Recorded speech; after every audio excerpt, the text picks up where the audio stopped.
Hello बच्चों। आज का हमारा लेसन है मेरा छोटा सा निजी पुस्तकालय। उसको पढ़ने से पहले, उस पाठ पे जाने से पहले आपकी जो बुक है संचयन की, उसमें स्टार्टिंग के 11 नंबर जो रोमन में लिखा हुआ है उस पर एक इसी से रिलेटेड, इस पाठ से रिलेटेड एक लेख दिया हुआ है। इसको पहले हम पढ़ेंगे क्योंकि ये पाठ के बारे में है। ठीक है कि पाठ किस बारे में है यह यहाँ पे बताया गया है। तो लेखक द्वारा इस आत्मकथात्मक, तो सबसे पहली बात तो ये कि ये एक आत्मकथा है। लेखक की आत्मकथा, आत्मकथा का मतलब होता है बायोग्राफी, अपनी कहानी। ठीक है, यानी ये लेखक की अपनी एक घटना है, अपने जीवन की एक घटना है जिसको लेखक बता रहे हैं।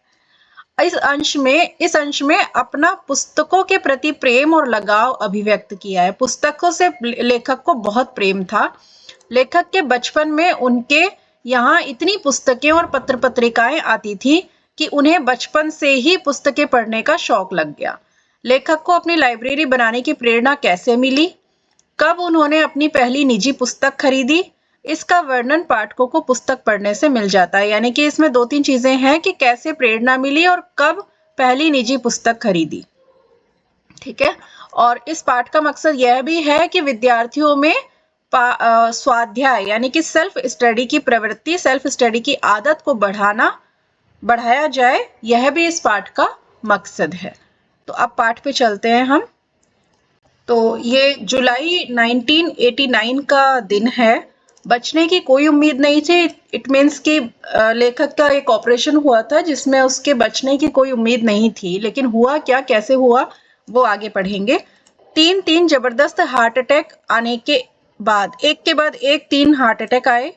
एक तो ऐसा कि नब्ज बंद, सांस बंद, धड़कन बंद। डॉक्टरों ने घोषित कर दिया कि अब प्राण नहीं रहे, पर डॉक्टर बोर्जेस ने फिर भी हिम्मत नहीं हारी थी। उन्होंने 900 वोल्ट के शॉक्स दिए और भयानक प्रयोग, लेकिन वे बोले कि यदि यह मृत शरीर है तो दर्द महसूस ही नहीं होगा। राइट ना, क्योंकि शॉक तब दिया जाता है जब बॉडी बिल्कुल रिएक्ट नहीं करती है, और अगर बॉडी डेड हो गई है तो शॉक चाहे 900 वोल्ट क्या आप 1000 वोल्ट का भी दोगे तो भी कोई फर्क नहीं पड़ेगा, दर्द नहीं होगा। पर यदि कहीं जरा भी प्राण होंगे तो हार्ट रिवाइव कर सकता है। इस रिस्क को लेकर के उन्होंने उनको शॉक दिया और प्राण तो लौटे, पर इस प्रयोग में 60% हार्ट हमेशा के लिए खत्म हो गया। अब केवल 40% हार्ट ही बचा था, उसमें भी 3 ब्लॉकेज थे। ओपन हार्ट ऑपरेशन तो करना ही होगा, पर सर्जन हिचक रहे थे मतलब हेजिटेट हो रहे थे। केवल 40% हार्ट है। ऑपरेशन के बाद अगर रिवाइव नहीं हुआ तो तय क्या हुआ कि अन्य विशेषज्ञों की राय ली जाएगी और कुछ दिन बाद ऑपरेशन की सोचेंगे, तब तक आपको घर जाकर के आराम करना है। अब ऐसी अर्ध मृत्यु का मतलब आधा मरा हुआ शरीर लेकर के इस हालत में वो वापस घर आए, और मेरी जिद है कि बेडरूम में नहीं, मैं कहाँ रहूंगा, किताबों वाले कमरे में रखा जाए। वहीं पर लिटा दिया मुझको, चलना बोलना पढ़ना सब मना, बस लेटे रहना है। दिन भर पड़े पड़े 2 ही चीज देखता था, बाईं ओर की खिड़की के सामने रह रहकर हवा में झूलते सुपारी के पेड़ के झालरदार पत्ते। मतलब उसकी खिड़की जो थी बाईं ओर, उसकी जो खिड़की थी वहां पे पत्ते झूलते थे हवा से पत्ते मूव करते थे। सुपारी का पेड़ था तो वो पत्ते देखा करता था। और दूसरा, अंदर कमरों में चारों ओर फर्श से लेकर छत तक ऊंची किताबों से ठसाठस भरी हुई अलमारियां, ये किताबें ही किताबें थी इसमें। ठीक है, बस यही 2 चीजें वो देखा करता था। बचपन में परी कथाओं, फेरी टेल्स में जैसे पढ़ते थे कि राजा के प्राण उसके शरीर में नहीं तोते में होते हैं। राजा के जो प्राण हैं उसके मतलब तोते को अगर हार्म करो तो राजा को भी हार्म होगा। वैसे ही लगता था कि मेरे प्राण इस शरीर से तो निकल गए हैं, लेकिन ये प्राण अब हजारों किताबों में बस गए हैं, जो पिछले 40-50 वर्ष से मेरे लिए धीरे धीरे मैंने इनको जमा किया है। अब लेखक खुद ही ये बता रहे हैं कि कैसे मैंने जमा किया, कैसे मैंने सारा कलेक्शन इकट्ठा किया किताबों का, कैसे इसकी शुरुआत हुई। ये कहानी वो बाद में सुनाएंगे। पहले वो बता रहे हैं कि किताबें पढ़ने और उनको कलेक्ट करने का उनका हॉबी कब बना, शौक कैसे जगा। ओके, तो बता रहे हैं कि बचपन की बात है, उस समय आर्य समाज का सुधारवादी आंदोलन अपने पूरे जोर पर था। Arya Samaj is a community, और वो कुछ समाज में जो भी कुछ बुराई होती थी उसको सुधारा करते थे, इम्प्रूव करते थे। तो वो आंदोलन, उनका रिजोल्यूशन उनका काफी जोर पे था। मेरे पिताजी आर्य समाज रानी मंडी के प्रधान थे। रानी मंडी जगह का नाम है, उसके प्रधान थे, हेड थे। और माँ ने स्त्री शिक्षा के लिए आदर्श कन्या पाठशाला की स्थापना की थी। पिता की अच्छी खासी नौकरी थी, सरकारी नौकरी। पिताजी मतलब गवर्नमेंट जॉब में थे। बर्मा रोड बन रही थी, ये रोड का नाम है। तब बहुत कमाया था उन्होंने। लेकिन मेरे जन्म के पहले ही गांधी जी के आह्वान पर, गांधी जी ने जब उनको बुलाया उनके पिताजी को, तो उन्होंने सरकारी नौकरी छोड़ दी थी। हम लोग बड़े आर्थिक कष्टों से गुजर रहे थे। आर्थिक कष्ट मतलब फाइनेंशियल प्रॉब्लम से गुजर रहे थे। फिर भी घर में नियमित पत्र पत्रिकाएं आती थी। नियमित मतलब डेली पत्र पत्रिकाएं आती थी, मैगजीन्स आती थी, चाहे कितना ही फाइनेंशियल प्रॉब्लम था फिर भी। और पत्रिकाओं के नाम क्या थे? आर्यमित्र साप्ताहिक, वेदोदम, सरस्वती, गृहिणी। 2 बाल पत्रिकाएं थी, एक बाल सखा और चमचम। और उसमें क्या होता था? उसमें परियों की, राजकुमारों की, दानवों की, सुंदरी राजकन्याओं की और कहानियां होती थी, और रेखा चित्र होता था। पिक्चर के द्वारा समझाना रेखा चित्र। मुझे पढ़ने की चाट लग गई, मतलब मुझे पढ़ना मुझे अच्छा लगने लगा, आदत लग गई। हर समय पढ़ता रहता था। खाना खाते समय थाली के पास पत्रिकाएं रख लेता था और पढ़ता था। अपनी दोनों पत्रिकाओं के अलावा भी सरस्वती और आर्य मित्र पढ़ने का मुझे बहुत मतलब कोशिश करता था मैं। 2 पत्रिकाएं वो बहुत पढ़ता था, बाल सखा और चमचम, क्योंकि वो बच्चों के लिए आती थी। इसके अलावा जो बड़ों के लिए आती थी, सरस्वती और आर्य मित्र, उसको भी मैं पढ़ने की कोशिश करता था। तो घर में पुस्तकें भी थी, उपनिषदें और हिंदी अनुवाद सत्यार्थ प्रकाश। सत्यार्थ प्रकाश जो कि स्वामी दयानंद ने लिखी थी। सत्यार्थ प्रकाश के खंडन मंडन वाले अध्याय पूरी तरह समझ में तो नहीं आते थे। खंडन मंडन मतलब कि कोई भी चीज है उसको मतलब उसको काटना, उस बात को अवॉइड करके दूसरी बात कहना, ये सारे मतलब जो भी कुछ उसमें लिखा हुआ था सत्यार्थ प्रकाश में, वो उनको समझ में नहीं आता था, बट पढ़ने में मजा आता था। मेरी प्रिय पुस्तक स्वामी दयानंद की एक जीवनी, रोचक शैली में लिखी हुई, अनेक चित्रों से सुसज्जित। ये थी सत्यार्थ प्रकाश, जो कि स्वामी दयानंद ने लिखी थी। वो उनकी जीवनी थी, उनकी आत्मकथा थी, और बड़ी ही इंटरेस्टिंग स्टाइल में लिखी हुई थी, और बहुत सारे चित्र उस पुस्तक में थे। वे तत्कालीन पाखंडों के विरुद्ध अदम्य साहस दिखाने वाले अद्भुत व्यक्तित्व थे। उस समय, तत्कालीन मतलब उस समय जब स्वामी दयानंद जी थे, उस समय में बहुत सारे पाखंड, पाखंड का मतलब होता है दिखावटीपना, और अदम्य, उनके विरुद्ध मेरे, उनके अगेंस्ट मेरे अंदर अदम्य साहस था। अदम्य मतलब जिसे मैं दबा नहीं सकता था, ऐसा साहस था उनमें, स्वामी दयानंद जी में। कितनी ही रोमांचक घटनाएं थीं जिन उनके जीवन की, जो बहुत ही प्रभावित करती थी। जैसे चूहे को भगवान का भोग खाते देखकर मान लेना कि प्रतिमाएं भगवान नहीं होती हैं। जब चूहे भगवान का भोग खा रहे होते थे, तो स्वामी दयानंद जी कहते थे कि अगर चूहे खा सकते हैं भगवान का खाना, तो फिर ये जो प्रतिमाएं हैं, यानी कि जो मूर्तियां हैं, वो भगवान नहीं है, क्योंकि भगवान होती तो बचा लेता है अपना खाना। घर छोड़कर भाग जाना, हर तीर्थों, जंगलों, गुफाओं, हिमशिखरों पर साधुओं के बीच घूमना, ये सब कौन करता था? स्वामी दयानंद। और हर जगह इनकी तलाश करना कि भगवान क्या है, सत्य क्या है।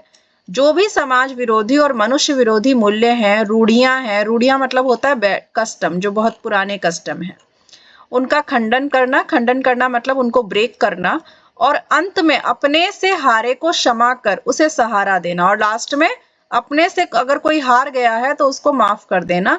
यह सब मेरे बाल मन को बहुत ही रोमांचित करता था। रोमांचित करता था मतलब बहुत ही पुलकित करता था, एक्साइटेड करता था। जब इस सब से मैं थक जाता था, तो फिर बाल सखा और चमचम की कहानियां जो मैं पढ़ चुका था, वो वापस से पढ़ लेता था। माँ स्कूली पढ़ाई पर जोर देती थी। माँ कहती थी कि स्कूल की जो किताबें हैं उनको पढ़ो, और चिंतित रहती थी, हमेशा चिंता करती थी कि लड़का कक्षा की किताबें तो पढ़ता नहीं है, पास कैसे होगा, कहीं खुद साधु बनकर घर से भाग गया तो पिता क्या कहते थे कि जीवन में यही पढ़ाई काम आएगी, पढ़ने दो। मैं स्कूल नहीं भेजा गया, मैं स्कूल नहीं जा रहा था। शुरू की पढ़ाई के लिए घर पर ही मास्टर रखे गए थे। पिता नहीं चाहते थे कि नासमझ उम्र में मैं गलत संगति में पड़कर गाली गलौज सीखूं, बुरे संस्कार ग्रहण करूं। गाली गलौज का मतलब है अब्यूजिंग करना किसी को, वो सब सीखूं या बैड चीजें सीखूं, वो नहीं चाहते थे। क्योंकि जब बच्चा छोटा होता है ना, उसी टाइम पे उसको एक अच्छी आदतें, बुरी आदतें जो भी लगनी होती है वो उसी टाइम पे लगती है। तो पहले के जमाने में लोग घर पर ही बच्चों को शिक्षा देते थे, मास्टर बुलाते थे, घर पर ही शिक्षा देते थे। जब वो बड़े हो जाते थे तब उनको गुरुकुल वगैरह में भेजा जाता था, क्योंकि तब उनके अंदर समझ होती थी कि क्या सही है क्या गलत जानने की। अतः मेरा नाम लिखाया गया और जब मैं कक्षा 2 तक की पढ़ाई घर पर कर चुका था, तब 3rd ग्रेड में मैं स्कूल गया। उस दिन शाम को पिता उंगली पकड़कर मुझे घुमाने ले गए। लोकनाथ की एक दुकान ताजा अनार का शरबत मिट्टी के कुल्हड़ में पिलाया। लोकनाथ की दुकान पर, लोकनाथ एक बंदे का नाम है, दुकान का नाम कह सकते हो, वहां पर ताजा फ्रेश अनार पोमीग्रेनेट का शरबत उन्होंने मिट्टी के कुल्हड़ में पिलाया। कुल्हड़ होता है मिट्टी का गिलास। ओके। और सिर पर हाथ रखकर बोले कि वादा करो कि पाठ्यक्रम की किताबें भी इतनी ही ध्यान से पढ़ोगे और माँ की चिंता मिटाओगे। उनका आशीर्वाद था या मेरी जी तोड़ मेहनत थी कि तीसरे और चौथे में मेरे अच्छे नंबर आए और 5वें में तो मैं फर्स्ट आ गया। माँ ने आंसू भरकर मुझे गले लगा लिया। पिता मुस्कुराते रहे, अब कुछ बोले नहीं। चूंकि अंग्रेजी में मेरे नंबर सबसे ज्यादा थे, अतः स्कूल से इनाम में 2 अंग्रेजी की किताबें मिली थी। ध्यान देना, क्वेश्चन पूछा जाएगा कि अंग्रेजी की किताबें उसको कहाँ से मिली थी। तो स्कूल में जब वो अंग्रेजी में अच्छे नंबर, अंग्रेजी मतलब इंग्लिश में अच्छे नंबर लेकर के आए थे, तब उनको 2 अंग्रेजी की किताबें मिली थी। एक में 2 छोटे बच्चे घोंसले की खोज में बागों और कुंजों में भटकते हैं। एक पुस्तक ऐसी थी जिसमें 2 छोटे बच्चे थे चिड़िया के, जो घोंसले की खोज में, घोंसला मतलब नेस्ट को सर्च करने के लिए जगह जगह गार्डन्स में, बाग में, कुंजों में भटक रहे थे। और इस बहाने पक्षियों की जाति, बोली और उनकी आदतों की जानकारी उन्हें मिलती थी। तो एक किताब तो ये थी जिसमें पक्षियों के बारे में जानकारी थी। दूसरी किताब थी जिसमें ट्रस्टी द रग, जिसमें कि पानी के, ट्रस्टी द रग उसका नाम है।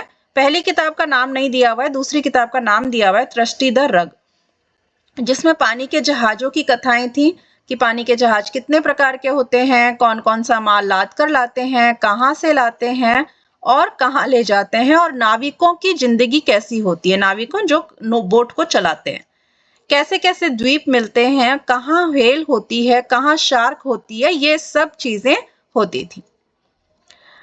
इन 2 किताबों ने एक नई दुनिया का द्वार मेरे लिए खोल दिया। पक्षियों से भरा आकाश और रहस्यों से भरा समुद्र। दोनों किताबें अलग अलग यही थी कि पक्षी था एक में और एक में समुद्र के बारे में था। तो पिता ने अलमारी के खाने से अपनी चीजें हटाकर, आपसे पूछा जाएगा कि उनका जो कैसे कह सकते हो कि नई किताबों, ये जो 2 किताबें स्कूल से मिली थी, उन्होंने नई दुनिया का द्वार खोल दिया, तो उसमें यही आंसर आएगा कि पिता ने अलमारी के खाने से अपनी चीजें हटाकर जगह बनाई और मेरी दोनों किताबें उस खाने में रखकर कहा कि आज से, खाने मतलब उस ब्लॉक में रख के कहा कि आज से यह खाना, यह ब्लॉक तुम्हारी किताबों का है, यह तुम्हारी अपनी लाइब्रेरी है। ठीक है। अब यहां से शुरू हुई उस आला बच्चे की लाइब्रेरी। बच्चा बड़ा होता गया, स्कूल से कॉलेज, कॉलेज से यूनिवर्सिटी और डॉक्टरेट हासिल की, यूनिवर्सिटी से अध्यापन किया और अध्यापन छोड़कर इलाहाबाद से बंबई आया और संपादन किया। उसी अनुपात में अपनी लाइब्रेरी का विस्तार भी करता गया। तो जब इतना, मतलब स्टार्टिंग से जब बच्चे के पास में बुक्स रखने का शौक हो गया, तो जैसे जैसे वो बड़ा हुआ, वैसे वैसे जो जो भी किताबें उसको मिलती गई, वो उस लाइब्रेरी में रखता चला गया। और जब वो बूढ़ा हुआ, जब ये ऑपरेशन हो रहा था, तब उसके पास में हजारों किताबें थी। पर आप पूछ सकते हैं कि किताबें पढ़ने का शौक तो ठीक है, किताबें इकट्ठी करने की सनक क्यों सवार हो गई? उसका कारण भी बचपन का एक अनुभव था। अब क्वेश्चन ये है कि किताबें इकट्ठी करने का उसको शौक कैसे हुआ? पढ़ने का शौक था, ये लाइब्रेरी वाली बात जो ऊपर कही गई है वो पढ़ने के शौक के बारे में थी, लेकिन किताबें कलेक्ट करने की बात कहाँ से शुरू हुई? तो उसका कारण है बचपन का एक अनुभव। क्या? कि इलाहाबाद भारत के प्रख्यात शिक्षा केंद्रों में एक रहा है। इलाहाबाद में जो एजुकेशन सेंटर हुआ करते थे वो बहुत ही अच्छे हुआ करते थे। ईस्ट इंडिया कंपनी द्वारा स्थापित पब्लिक लाइब्रेरी से लेकर महामना मदन मोहन मालवीय, ये पूरा एक नाम है, द्वारा स्थापित भारती भवन तक बहुत सारा एजुकेशन सेंटर रहा है। विश्वविद्यालय की लाइब्रेरी और अनेक कॉलेजों की लाइब्रेरियां तो हैं ही, लगभग हर मोहल्ले में एक अलग लाइब्रेरी है। वहाँ हाई कोर्ट है, अतः वकीलों को निजी लाइब्रेरियां, अध्यापकों की अलग लाइब्रेरियां, निजी मतलब प्राइवेट। अपनी लाइब्रेरी वैसी कभी होगी यह तो सपने में भी नहीं सोच सकता था, पर अपने मोहल्ले में एक लाइब्रेरी थी, हरि भवन। स्कूल से छुट्टी मिली कि मैं उसमें जाकर के जम जाता, मतलब जैसे ही वो स्कूल से छुट्टी मिलती थी उसको, तो वो हरि भवन चला जाता था लाइब्रेरी में। पिता दिवंगत हो चुके थे, दिवंगत का मतलब होता है पिता की डेथ हो चुकी थी। लाइब्रेरी का चंदा चुकाने का पैसा नहीं था। लाइब्रेरी में जब हम जाते हैं तो कुछ मनी अमाउंट देना पड़ता है, वो पैसा उसके पास नहीं था, वो बहुत ही मिनिमल होता है, बट फिर भी वो उसके पास नहीं था। अतः वहीं बैठकर किताबें निकलवा कर पढ़ता रहता था। उन दिनों हिंदी में विश्व साहित्य, विशेषकर उपन्यासों के खूब अनुवाद हो रहे थे। उस दिनों में हिंदी में जो वर्ल्ड के बहुत सारे लिटरेचर हुआ करते थे, उनका हिंदी में ट्रांसलेशन हो रहा था। मुझे उन अनुदित उपन्यासों को पढ़कर बड़ा सुख मिलता था। अनुदित उपन्यासों मतलब ट्रांसलेटेड उपन्यासों, ट्रांसलेटेड नॉवेल्स को पढ़ करके मुझे बहुत ही अच्छा लगता था। उपन्यास इज नॉवेल। अपने छोटे से हरि भवन में खूब उपन्यास थे। वहीं परिचय हुआ किससे? बंकिम चंद्र चट्टोपाध्याय की दुर्गेश नंदिनी। बंकिम चंद्र चट्टोपाध्याय ये लेखक का नाम है, और उनकी जो रचना है, उनकी जो बुक है, उसका नाम है दुर्गेश नंदिनी। उन्हीं की बुक है कपाल कुंडला, आनंद मठ, और टॉलस्टॉय ये व्यक्ति का नाम है। उनकी रचना है अन्ना करेनिना। विक्टर ह्यूगो व्यक्ति का नाम है, उनकी रचना है पेरिस का कुबड़ा। गोर्गी व्यक्ति का नाम है, उनकी रचना है मदर। अलेक्जेंडर व्यक्ति का नाम है, उनकी रचना है गाड़ी वालों का कटरा। और सबसे मनोरंजक था सर्वर रीज व्यक्ति का नाम है, उनका विचित्र वीर। तो हिंदी के माध्यम से सारी दुनिया के कथा पात्रों से मुलाकात करना बहुत आकर्षक था, अट्रैक्टिव था। लाइब्रेरी खुलते ही पहुंच जाता था, और जब शुक्ल जी लाइब्रेरियन कहते कि बच्चा अब उठो, पुस्तकालय बंद करना है, तब बड़ी अनिच्छा से उठता था। मतलब बहुत ही अच्छा नहीं लगता था। अनिच्छा का मतलब होता है नहीं इच्छा होने पर भी काम करना। तो इच्छा नहीं होती थी उठने की, लेकिन फिर भी उठना पड़ता था। जिस दिन कोई उपन्यास अधूरा छूट जाता था, उस दिन मन में कसक होती कि काश इतने पैसे होते कि सदस्य बनकर किताब इशू करा लेता, और काश इस किताब को खरीद पाता तो घर में रखता, एक बार पढ़ता, दो बार पढ़ता, बार बार पढ़ता, पर जानता था कि यह सपना ही रहेगा, भला पूरा कैसे होगा, क्योंकि पैसे नहीं थे उसके पास। पिता के देहावसान के बाद, देहावसान मतलब वही डेथ के बाद, जो आर्थिक संकट इतना बढ़ गया कि पूछिए मत। फीस जुटाना भी मुश्किल हो गया था। अपने शौक की किताबें खरीदना तो दूर की बात थी। एक ट्रस्ट से योग्य पर असहाय छात्रों को पाठ्य पुस्तकें खरीदने के कुछ रुपए सत्र के आरंभ में मिलते थे। एक ट्रस्ट था, वहां पे जो भी कैपेबल बच्चे होते, कैपेबल नहीं सॉरी, जो भी योग्य बच्चे होते थे, अच्छे बच्चे होते थे, पढ़ाई में इंटेलिजेंट होते थे, उन असहाय छात्रों को, जो कि हेल्प नहीं कर पा रहे थे, फाइनेंशियली जो प्रॉब्लम में थे, उन बच्चों को कुछ पैसे शुरुआत में सेशन के स्टार्टिंग में मिलते थे। उनसे मुख्य पाठ्य पुस्तकें सेकंड हैंड खरीद लेता था। उनसे क्या करता था, वो जो मेन कोर्स की किताबें होती थी वो तो सेकंड हैंड खरीद लेता था, बाकी अपने सहपाठियों से लेकर के पढ़ता था और नोट्स बना लेता था।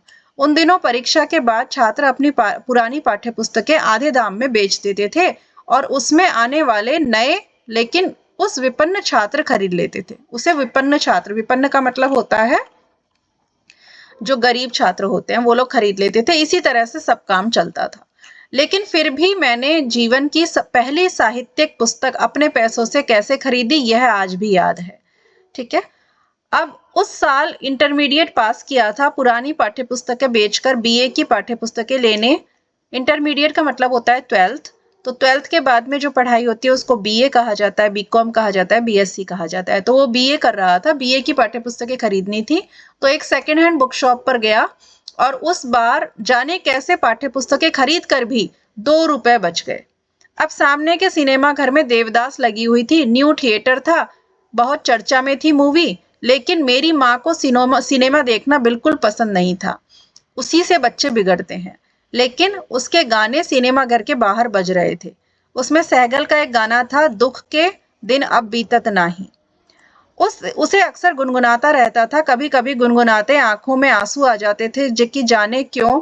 एक दिन माँ ने पूछा, माँ का दिल तो आखिर माँ का दिल होता है। एक दिन बोली, दुख के दिन बीत जाएंगे बेटा, दिल इतना छोटा क्यों करता है, धीरज से काम ले। जब उन्हें मालूम हुआ कि यह तो फिल्म देवदास का गाना है, तो सिनेमा घर की घोर विरोधी माँ ने कहा, अपना मन क्यों मारता है, जाकर पिक्चर देखा, पैसे मैं दे दूंगी।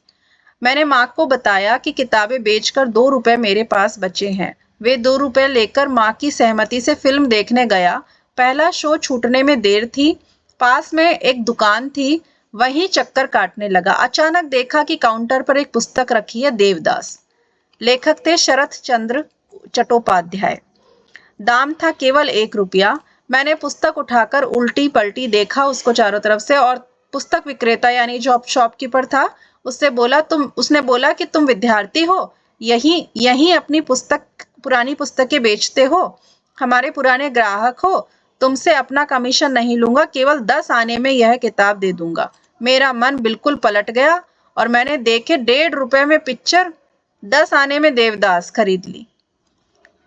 जल्दी जल्दी घर गया, पिक्चर नहीं देखी उसने, बस केवल देवदास खरीद ली, वो भी 10 आने में, और 2 रुपए में से बचे 1 रुपए 6 आने माँ के हाथ में रख दिए। अरे तू लौट कैसे आया, पिक्चर नहीं देखी, माँ ने पूछा। नहीं माँ, फिल्म नहीं देखी, यह किताब ले आया, देखो।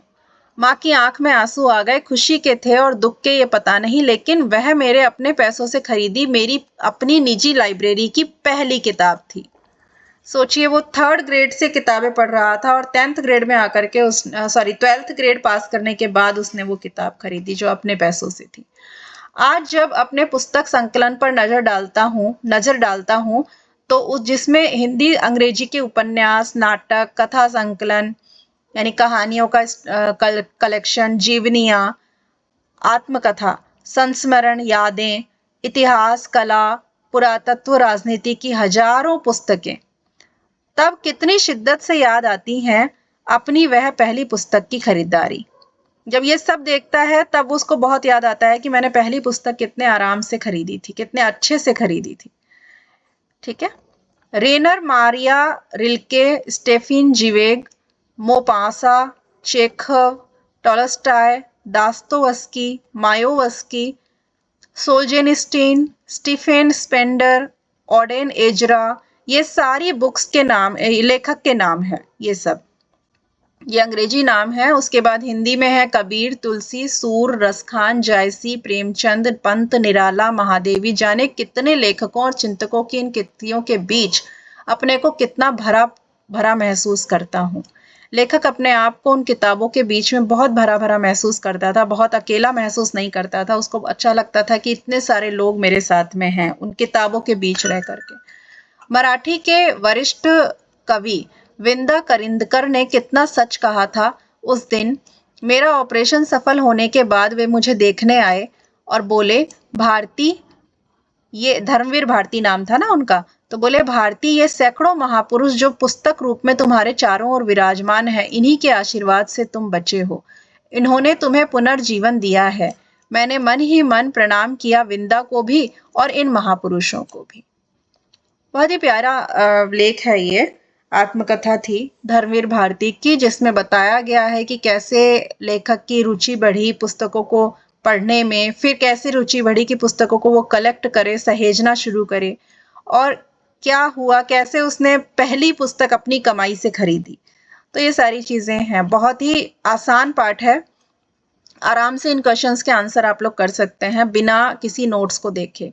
लेखक का ऑपरेशन करने से सर्जक क्यों हिचक रहे थे, किताबों वाले कमरे में रहने के पीछे लेखक के मन में क्या भावना थी, कौन कौन सी पत्रिकाएं आती थी, लेखक को किताबें पढ़ने सहेजने का शौक कैसे पड़ा, माँ लेखक की स्कूली पढ़ाई से चिंतित क्यों थी, राइट, स्कूल से इनाम में कौन सी 2 पुस्तकें मिली थी और कैसे उसने नई दुनिया के द्वार खोले, भी आपको मैंने बताया है।